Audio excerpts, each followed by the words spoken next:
Yes, good morning class. Today we are going to start issue of debentures for consideration other than cash. Okay?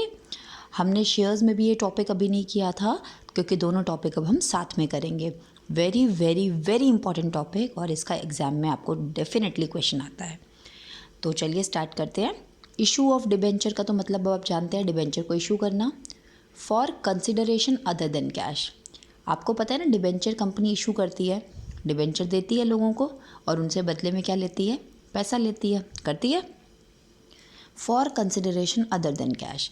इस बार company क्या कर रही है? Debenture दे तो रही है लेकिन कैश नहीं ले रही है. For consideration other than cash. तो फिर क्या ले रही है मैम? कंपनी ने क्या किया है? फॉर एग्जाम्पल एक्स लिमिटेड ने किसी एक कंपनी से एसेट्स खरीदी.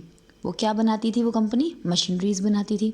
एक्स लिमिटेड को मशीनरीज़ की ज़रूरत थी तो उसने क्या किया? मशीनरीज़ खरीद ली. अब मशीनरीज़ खरीद ली, बदले में अब पैसे देने की बारी आई.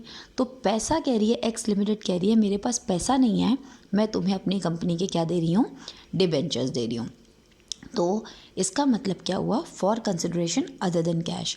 यानी कि हमने जिससे भी बाइंग की है, एसेट्स खरीदा है, उसको बदले में हम क्या दे रहे हैं? डिबेंचर्स दे रहे हैं. तो बहुत सिंपल सी बात है, ये तो नॉर्मल जनरल एंट्रीज हैं आपके लिए. एक एग्जाम्पल छोटू सा लेके देखते हैं. एसेट्स, फॉर एग्जाम्पल कंपनी, आपकी कंपनी XYZ लिमिटेड ने एसेट्स खरीदी. एसेट्स आ रही हैं, किससे खरीदी? वेंडर से खरीदी. क्वेश्चन में अगर आपको सेलर का नाम दिया होगा तो आप लिख देना, नहीं दिया होगा तो उसकी जगह पर आप क्या लिखेंगे? वेंडर. कंपनी ने क्या खरीदा? एसेट्स खरीदा. First line of the question, company purchased assets worth ₹9 lakh from the vendor. तो आपने एंट्री क्या बना दी? Assets account debit to vendors account 9 lakh 9 lakh. ये पहली एंट्री तो हो गई जी एसेट्स खरीदने की. एसेट्स खरीद के आप बैठ चुके हैं. अब बदले में वेंडर को आप इसके बदले में क्या दे रहे हैं? वेंडर को आप इसके बदले में डिबेंचर्स दे रहे हैं. अब ज़रा मेरी एक बात गौर फरमाइएगा. सब बच्चों को पता है, ये तो पता चल गया ना, ये एसेट्स खरीदी है, बदले में हम इनको क्या देंगे? डिबेंचर्स देंगे. आप सब बच्चों को ये पता है डिबेंचर्स कंपनी कैसे इशू कर सकती है? पता है ना आपको? 3 कंडीशंस हैं. पार पे भी इशू कर सकती है, प्रीमियम पे भी इशू कर सकती है और डिस्काउंट पे भी इशू कर सकती है. तो पहले हमें ये देखना होगा, एसेट्स खरीद ली है, वेंडर को डिबेंचर देने से पहले ये देखना होगा हमें क्वेश्चन में कि डिबेंचर्स जो दिए जा रहे हैं वो पार पे दिए जा रहे हैं, प्रीमियम पे दिए जा रहे हैं या डिस्काउंट पे दिए जा रहे हैं.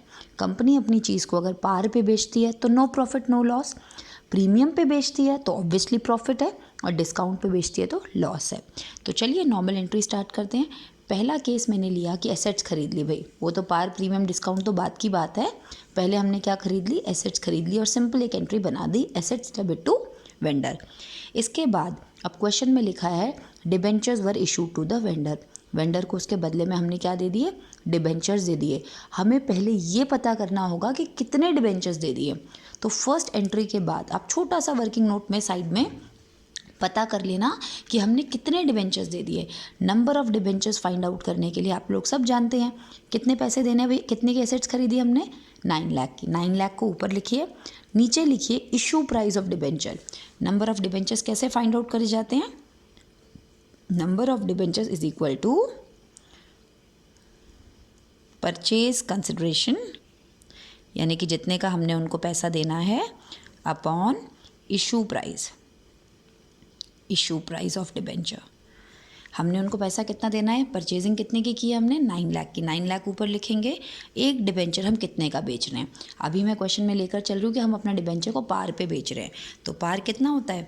100 रुपीज़ होता है. 9 लाख रुपीज़ का सामान था और 100 रुपीज़ का डिबेंचर था. तो हमें पता चला हम कितने डिबेंचर दे रहे हैं वेंडर को? 9,000 डिबेंचर दे रही है. हमने बोला वेंडर लो भाई, तुम्हारा 9 लाख रुपये देना था ना, उसके बदले में हम तुम्हें कितने डिबेंचर्स दे रहे हैं? 9,000 डिबेंचर दे रहे हैं. और एक डिबेंचर कितने का है? 100 रुपये का. यानी कि बात वही है, 9 लाख 9 लाख. तो पार में आप डायरेक्ट भी लिख सकते हैं, एसेट्स खरीदी वेंडर से, second entry vendor account debit to debenture 9 lakh 9 lakh. अगर क्वेश्चन में क्या बनूँ कि हम डिबेंचर्स को प्रीमियम पर इशू कर रहे हैं, ठीक है, फॉर एग्जांपल हमारा डिबेंचर फेस वैल्यू हमारे शेयर की डिबेंचर की 100 रुपीज़ है, लेकिन हम उसको 120 रुपये में इशू कर रहे हैं. तो ये तो आपको क्लियर है कि ये प्रीमियम का केस है. पहला एंट्री तो सेम रहेगी, एसेट्स खरीद लिया, जब वेंडर ने बोला भाई अब मुझे पैसे दे दो, तो हमने उसको क्या बताया है कि हम क्या देंगे, डिबेंचर्स देंगे। लेकिन पहली एंट्री बनाने के बाद आपको हमेशा बताया गया है कि सबसे पहले आप ये पता लगाइए कि आप कितने डिबेंचर्स देंगे। तो उसके लिए फॉर्मूला क्या है, purchase consideration upon issue price. कितना पैसा देना है अपने वेंडर को, 9 लाख रुपए देना है। 9 लाख, आप एक डिबेंचर कितने का दे रहे हैं, 120 रुपये का। कितने निकल के आ गए, 7500 डिबेंचर्स आप दे रहे हैं। तो सेकेंड एंट्री बनेगी, अगर एट प्रीमियम का केस है तो वेंडर अकाउंट डेबिट, क्या दे रहे हो, डिबेंचर दे रहे हो, कैसे दे रहे हो, प्रीमियम पे। प्रीमियम फ़ायदा होता है इसलिए हम उसको क्रेडिट करेंगे। वेंडर के आगे सेम अमाउंट लिखेंगे 9 लाख। ये एंट्री तब बनेगी जब पार होगा, ये एंट्री तब बनेगी जब प्रीमियम होगा। पहली एंट्री तो सेम ही रहेगी, एसेट्स खरीदी थी 9 लाख की। अगर प्रीमियम का केस है तो आप वेंडर को क्या देंगे, वेंडर को बोलेंगे वेंडर तुम्हें 9 लाख रुपए देने हैं, बदले में हम तुम्हें डिबेंचर्स दे रहे हैं और प्रीमियम पे इशू कर रहे हैं, तो हमारा क्या है, फ़ायदा है। कितने डिबेंचर्स दे रहे हैं, 7500। डिबेंचर जहाँ जहाँ लिखा होगा केवल डिबेंचर, उसके आगे हमेशा फेस वैल्यू आएगी, याद रखेंगे क्या आएगी, फेस वैल्यू।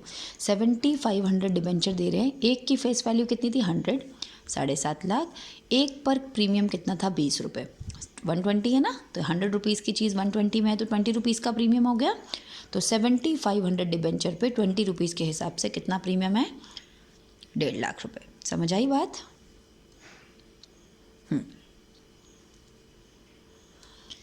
नेक्स्ट केस करते हैं एट डिस्काउंट। अब फिर वही बात है, हमने एसेट्स खरीद ली वेंडर से 9 लाख की, पहली एंट्री बन चुकी है। उसके बाद हम बोल रहे हैं हम जो डिबेंचर इशू कर रहे हैं वो इशू कितने पर कर रहे हैं, 90 पर। यानी कि 100 रुपये की चीज़ को हम 90 रुपीज़ में इशू कर रहे हैं, 10 रुपये का डिस्काउंट है। अगेन पहली एंट्री सेम रहेगी। अब नंबर ऑफ़ डिबेंचर्स फिर से निकालना पड़ेगा। कैसे निकालते हैं, कितने परचेज कंसिडरेशन है, 9 लाख। 9 लाख अपॉन में क्या लिखेंगे, 90। तो हमें पता चलेगा कि हम कितने डिबेंचर्स दे रहे हैं, 10,000 डिबेंचर्स दे रहे हैं। किसको दे रहे हैं, वेंडर को। वेंडर के सामने वही अमाउंट आएगी जितना उसको देना है। वेंडर से अमाउंट बढ़ेगी घटेगी नहीं, नंबर ऑफ़ डिबेंचर्स पे फ़र्क पड़ेगा। वेंडर के आगे 9 लाख रुपए लिखिए। कंपनी अपनी 100 की चीज़ 90 में बेच रही है, कंपनी को नुकसान हो रहा है। नुकसान को हम क्या करते हैं, debit. Discount on issue of debentures debit. क्या दे रहे हो, 2 डिबेंचर्स। कितने डिबेंचर्स दे रहे हो, 10,000। 10,000 डिबेंचर हैं, एक डिबेंचर पे 10 रुपये का डिस्काउंट है, 1 लाख। और मैंने अभी बताया था डिबेंचर वर्ड के आगे हमेशा कौन सी वैल्यू आएगी, फेस वैल्यू। 10,000 डिबेंचर इंटू 100 रुपये, 10 लाख रुपए। क्या किसी को कोई प्रॉब्लम है, नो। ये बहुत इजी है, बहुत सिंपल केस है एंड डेफिनेटली आपके पेपर में आता है। तो पहली एंट्री हमने क्या सीखी, एसेट्स को खरीदने की। सेकंड एंट्री आपको देखना है क्या केस है, पार का केस है, प्रीमियम का केस है या डिस्काउंट का। जो भी केस है उनमें से एक एंट्री और बन जाएगी। पहली entry assets debit to vendor, second entry पार का केस है तो ये, प्रीमियम का केस है तो ये, और डिस्काउंट का केस है तो ये। कई बार हम डिबेंचर्स ना, जैसे कि अपने प्रमोटर्स को, अपने अंडर राइटर्स को, इनको भी देते हैं। हमेशा ज़रूरी नहीं है कि हम डिबेंचर्स अपने सामान खरीदने पर ही देते हैं।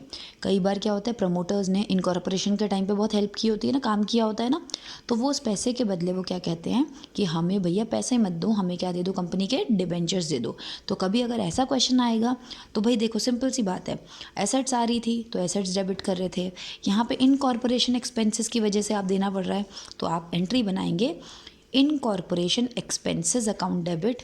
किसको दे रहे हो आप, ये प्रमोटर्स को। और जैसे यहाँ पे क्या था ना, एसेट्स खरीदी थी, किससे खरीदी थी, वेंडर से।